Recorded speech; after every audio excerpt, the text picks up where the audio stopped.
You probably appreciate what I've actually had, what I then had in the future, so to speak. So.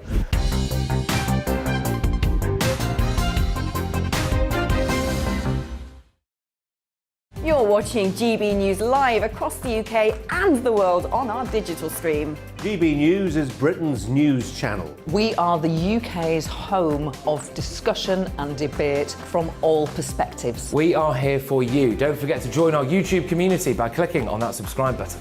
And if you want the GB News app, you can click and catch up on programmes anytime. We love to hear from you, so email us. gbviews@gbnews.uk. Thanks for being part of the GB News family. My name is Andrew Doyle. Join me every Sunday evening at 7 p.m. for Free Speech Nation. This is a show where we address current affairs and news stories of the week with the help of two wonderful comedian panellists. I brought in comics because I want to give it a lighter edge, and also they work for less. See you there.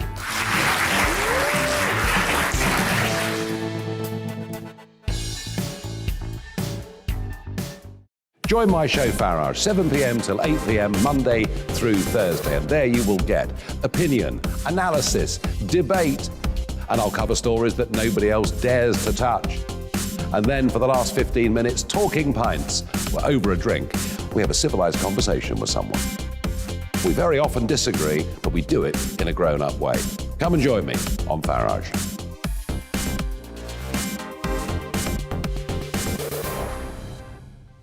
I'm Colin Brazier. I've reported from more than 70 countries around the world, covered wars from Afghanistan to Iraq, from Lebanon to the Balkans. I'm trying to bring that experience, that feel for events, to the studio. And something else, I'm ready to give an opinion. Today's stories with a spark. Brazier from 8 p.m. weekdays on GB News.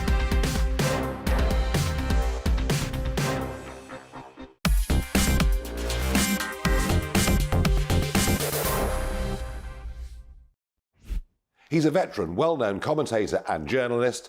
He's not exactly always a ray of sunshine. And I didn't agree with many of the things that he said, but that's not the point. Peter Hitchens is a guy with a following, an interesting man.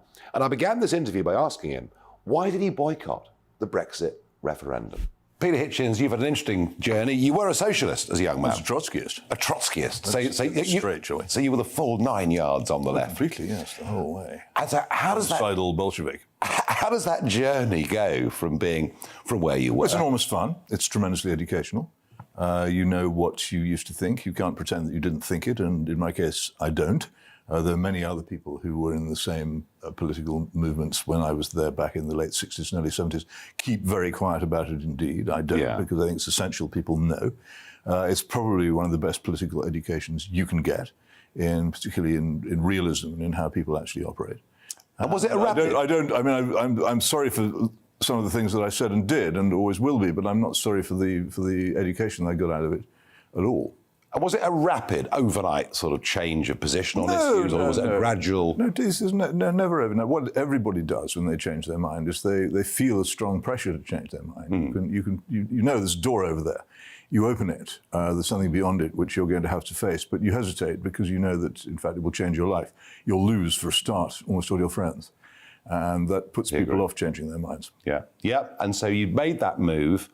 You finished up actually joining the Conservative Party for yes, I did. For a period of time. Now, I mean, I'm an ex-Tory. Terrible mistake. I'm an ex-Tory as well, although I was in it for a bit. But so where would you place yourself? I mean, you know, I read your stuff in the Mail on Sunday every week and other things that you do, and a lot of people do. Where would you place yourself on the political spectrum today, or isn't that even relevant? No, it is relevant. I think I would call myself a British Gaullist. It's extraordinary that this combination of strong defence, patriotism, strong welfare state, and national independence isn't more common in politics, because I think it appeals to so many people and suits so many people. But for some reason, this country has not had it and doesn't show any signs of particularly wanting it. But that would be the simplest way of describing it. For those who can remember General de Gaulle. And what he represented. You can. But even those who can't, there's a fantastic biography of him by Julian Jackson, which describes this extraordinary life. But it's a very sound position. Something like it exists in the PIS party in Poland. But the problem with them is that they seem to me not to have a particularly strong concern for the rule of law or human liberty. And that has, to me, to be on top of absolutely everything. Liberty under the law, any British politics has to be based upon that, because that's what keeps us what we are. He's an ex-SAS soldier, a larger-than-life personality. He's worked in private security in some of the most dangerous places in the world. He really is quite a character. And I asked Big Phil Campion, how did it all start? I was adopted as a kid into an abusive relationship whereby I suffered at the hands of a very violent father, adopted father. Yeah. That subsequently broke down. My mother turned violent, so she went noisy. I then ended up in a series of situations where my behaviour plummeted. And I was a handful as a kid. I was an absolute, as they call them, do you know what I mean? But well, I'm sure you're pretty difficult to handle now. I've had my moments, Nigel. I've had my moments, you know that. But you know, anyway. So I ended up in the care system for a series of mismatches of where I went, and you know, I was exposed to sexual abuse, which was used against me as sort of like a lever, a tool. I was told I was nothing. I was told this. I was told that. I was told the other. So I didn't have the greatest childhood, but I did learn a lot from my childhood, and that's very important, do you know what I mean? So you might be having a rough time, but you can learn a lot when you have a rough time. So yeah, I took from it what I took from it and moved forward with it. And school? School, non-existent, left with a cycle proficiency, took that twice, got someone else to help me. Well, that's something, I mean. Yeah, so no, I didn't do very well at school at all. I did, however, I went to a public school for a while. They identified that I did have quite a high IQ, did one of those little bubble tests, got sent, state paid for to a public school, but it was state paid for. The other kids knew that, they're like that, oh, look at the old poor kid, they nicknamed me Kevin, took the mickey out of me and all that sort of stuff, do you know what I mean? Yeah, torrid year I had there. But, I've been invited back there since, and I will go up there hopefully this year and see them, and, I don't hold grudges like that. And the army? Say the army. The army was the making of me. Was that what you always wanted to do? No, not really. I wanted to play football for England, but I was rubbish. There's a lot of kids out there now want to play football for England. I bet there is, The last few there is a substitute for England, I'm telling you. It wins things as well. Would you fancy taking one of those penalties at Wembley the other night? I'll take one, yeah, absolutely. I'd just do that for one. I'd have that. Yeah, all day, yeah. So the Royal Hampshire Regiment it was? The Royal Hampshire Regiment I went, yeah, passed me training, best improved recruit. I found out later that means he was an idiot, but we got him over the line. Yeah. Had a great time there. And a wonderful regiment? Wonderful regiment, great history. Abolished by John Major. Abolished by John Major, yeah. At the time, I'd have liked to have got hold of the fleshy part of his neck and give him a talking to, like, do you know what I mean? But it never happened. And, this is one of the things that advocates me to talk about the British Army, because we dealt with that. Yeah. It was a tough time, we dealt with it. And I think that's one of the key things that the British Army does. You can throw at them whatever you like, but they'll deal with it. Yeah. They might go slightly round the sun to get the moon sometimes, but they will deal with it, and they will do the best they can. I mean, then you did some amazing things, because you did the Royal Marine. I did my Arms Commander course, I did P Company, and then ultimately I did selection for Special Forces. In the Parachute Regiment. Yeah, that's right. So P Company for the Parachute Regiment. So I'd be red lid, I'd be green lid. Yeah. And then I went away and did my Special Forces stuff. Passed first time, wasn't a retread. And, did a bit of time there. I won't lie to you, got out under a bit of a cloud, but, there you go. But the SAS, I mean, it's still got this extraordinary mythology that kind of surrounds it. What sort of men succeed in the SAS? It's a mishmash of all types of blokes, but good blokes ultimately. Good blokes. You don't have to be the fastest in the pack. You don't have to be the racing snake. You don't have to be the strongest, the biggest, the hardest. But it's full of decent blokes. It really is. But you've got to be fit. You've got to be fit, yeah, but you don't have to. This is a mistake a lot of young lads make who are going for it. They overtrain, they go nuts, they go mad, they're like, no, calm down a bit, and they'll thrash you, believe me, do you know what I mean? So, yeah. But it isn't just physical fitness. It's not just physical fitness, there's a lot of mental fitness. Yeah. And, mental resilience as well, actually wanting to be there. That's a very important thing that people miss about the regiment. It's a volunteer organisation. Nobody tells me, if you hear it in the pub sometimes, yeah, so-and-so was told he's going to go to the SAS because he's that good. No, that don't happen. That's a myth. So we'll bust that on your show first here, all right? Okay, that never happens. You volunteer. You're a volunteer to go to the regiment, and that's the way it is. They have a good look at you, and if you pass their selection, you're in. You go on probation for a bit, and then you move on through the ranks and up and do what you got to do. And do you think the SAS is as good as the reputation that it has? I think it's better than the reputation it has. I think it's undoubtedly, the best special forces in the world, as far as I'm concerned, and you'll never get any other side of the coin off me, I'm telling you. All right? Well, the Americans might not agree. No, they can disagree, they can do what they like, but, at the end of the day, their special forces are modelled on ours, not ours on theirs. Yeah. OK? We're the world leaders in that sort of thing, and we have been for a very long time. So, in a sense, joining the army clearly changed your life. Absolutely, yeah. Led you on to business and Somali pirates. Yeah, look, I got out of the regiment. I bought my way out of the regiment. I'd come back from Sierra Leone. We'd done a few bits and pieces. My behaviour dipped. I had a couple of issues. We'll park it there for now. Another day. Yeah. But I got out. I bought my way out, and it was in September of 2001. And obviously the planes went cruising in, and I thought, there's some money to be made here. So I sort of disappeared off to Pakistan, done me bits and pieces, ended up working in Afghanistan. I think I got to the embassy before they did, to be honest. It was, and then it just became an absolute mad rush of this private military contracting that you've seen all about Afghanistan, Iraq. And it's big money. In the day, it was big money. The lads are going out there for peanuts now, and it really breaks me because they're taking some real risks. They're getting out of sturdy careers in the British military, and they're dumping themselves over there. Do you know what I mean? And when you look at Afghanistan now, and there's this big pull out, the Taliban are advancing, and there's guys out there still working for £125 a day. Wow, that's insane. Yeah, I could get that on Brown's nightclub. So you were making some decent dough. I've done a little bit of dough. Yeah, we've done all right out of it. No, it looks like you did. It looks like you did. Yeah, we done okay. I wasn't sensible with it, Nigel. No, well, I wouldn't expect you to be. So was that like almost being a mercenary, or how would you describe what I prefer to call it contracting. A mercenary, takes up arms and actively involves in things like coups and stuff like that. We weren't. We were always working on jobs that were aiding the infrastructure of the place or whatever. Do you know what I mean? I worked for the European Commission for quite a long period of time. I worked for the United Nations. Gosh, they'd never have employed me, would they? She was 1/3 of the band Atomic Kitten. She then became Queen of the Jungle by winning I'm a Celebrity, Get Me Out of Here. And the fame led to some very, very tough and very, very down times. But now she's turning her life around in a remarkable way. It's an inspiring story. It's Kerry Katona. I was in a nightclub and got approached. For me, it was unbelievable. It was everything I ever wanted to become famous. And for me, when I say becoming famous, I wanted to be loved. That's what I wanted more than anything. I think everybody wants to be loved, but I was so desperate to be loved. So when I became a celebrity and I'm on the stage, it was great. I loved it. I still do now. I still love performing in the shower. So getting into this group, it just happened. It just happened overnight. Yeah. So I was in a nightclub, right place at right time. This guy said to me, I know this guy called Andy McCluskey from More Casual Manoeuvres in the Dark.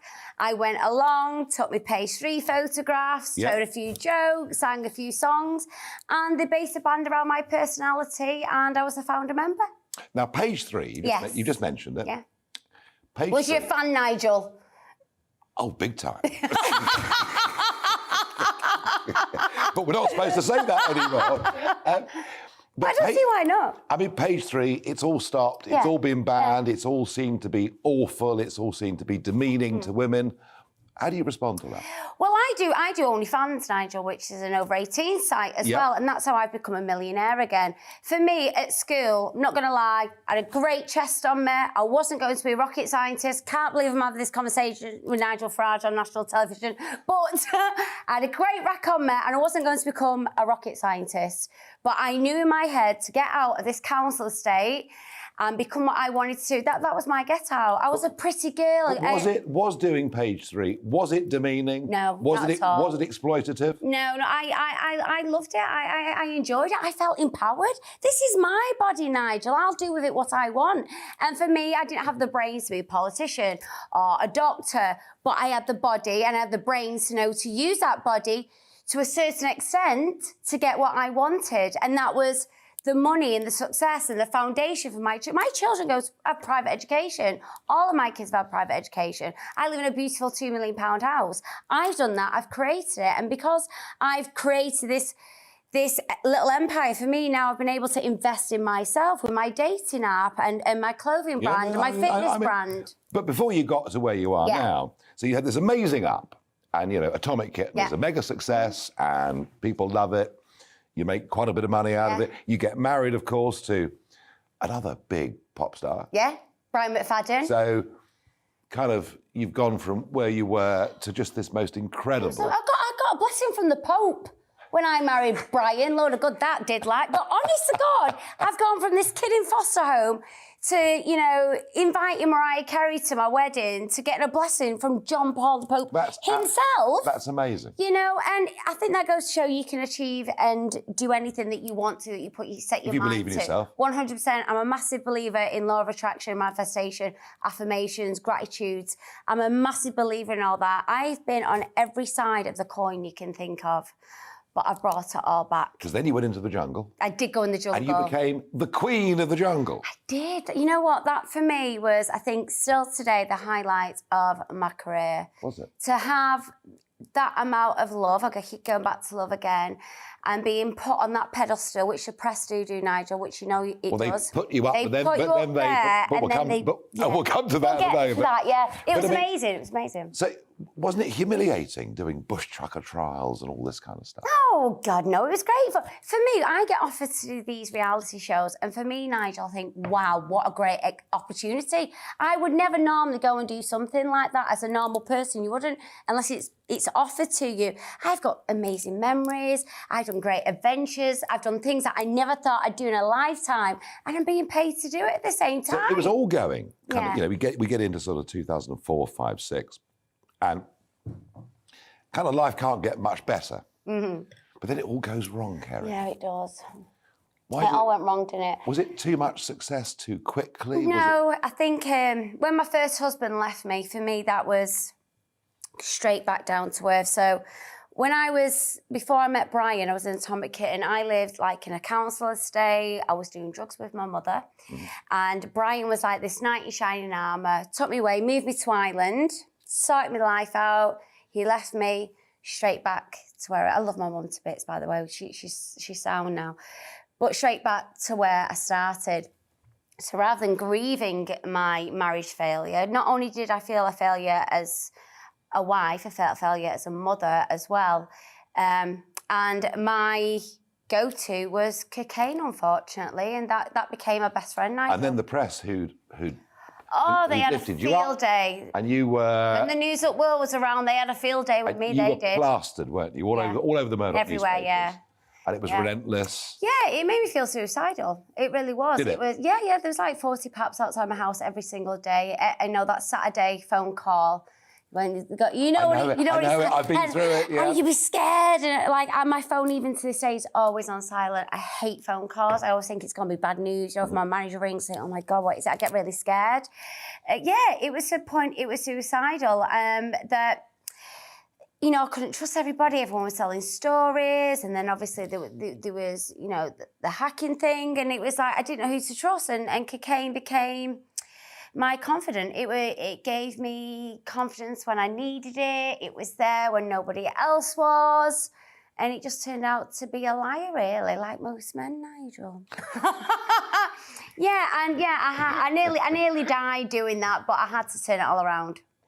And what do we do with young people? Is the messaging right in schools or...? No, it isn't. And another thing that's not even good in schools as well, which really gets to me, like the bankruptcy and the drugs, it's not spoke about. You go to school, Nigel, and you learn about the Battle of Hastings, right? What's that going to do for somebody when they leave school? No one teaches you about a mortgage. I want you to tell me why it's not in the education. No one teaches you about mortgage, don't teach you about bankruptcy unless you do a business course. Yep. And not everybody does that, and it's only briefly spoke about then. They don't teach about your VAT or your tax or life insurance or a will or a mortgage. So you're not being prepared for life. You're not, and they're the most important things. You have to, you know, the whole dream is, you know, getting married, having kids, getting a mortgage, getting your life. No one teaches you any of that. I love it. You're right. Like your credit card, no one teaches you about anything. Just getting people to pass exams is not education. Well, I don't think so. It's about life skills. I'm with you. No one teaches, and even today, like, when my children leave school, they're not going to have a clue how to get a mortgage. No one teaches that kind of stuff. Or about drugs and mental health. It's not taught enough. 1 in 4 people suffer. I've got bipolar. 1 in 4 people suffer with a mental health. No one teaches it in school properly. I think it's wrong. Come on, Nigel, you can sort this out. You ever thought about politics? Me for MP. But you're really passionate there about the way we should be bringing teenagers 100%. I think we go on about life, and the reason why so many people make these mistakes with drugs is due, a lot of it, to mental health, and it's not spoken about enough in the schools know, at all. Addiction, bipolar, things like domestic abuse. This is real life stuff that you're taught that happens to people when they grow up, you know, and none of that is taught, and I think it's wrong.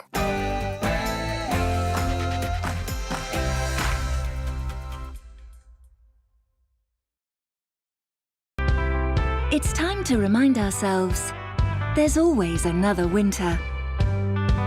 Canary Islands sponsors the weather.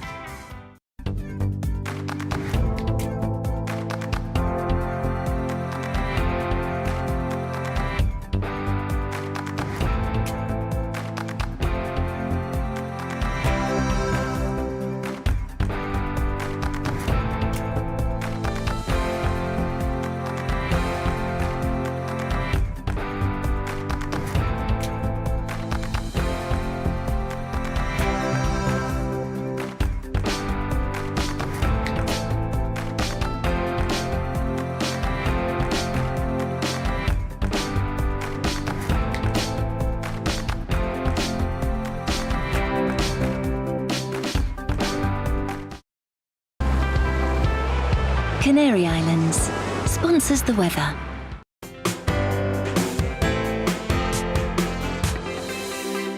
You're watching GB News live across the UK and the world on our digital stream. GB News is Britain's news channel. We are the UK's home of discussion and debate from all perspectives. We are here for you. Don't forget to join our YouTube community by clicking on that subscribe button. And if you want the GB News app, you can click and catch up on programmes anytime. We love to hear from you, so email us. gbviews@gbnews.uk. Thanks for being part of the GB News family. My name is Andrew Doyle. Join me every Sunday evening at 7 p.m. for Free Speech Nation. This is a show where we address current affairs and news stories of the week with the help of two wonderful comedian panellists. I brought in comics because I want to give it a lighter edge, and also they work for less. See you there.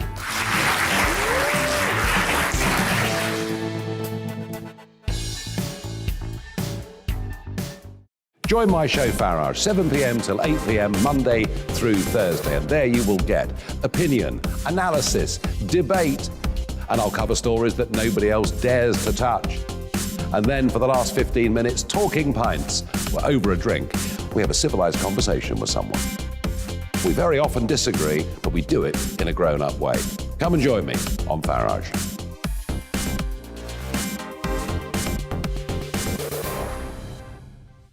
I'm Colin Brazier. I've reported from more than 70 countries around the world, covered wars from Afghanistan to Iraq, from Lebanon to the Balkans. I'm trying to bring that experience, that feel for events, to the studio. And something else, I'm ready to give an opinion. Today's stories with a spark. Brazier from 8 p.m. weekdays on GB News.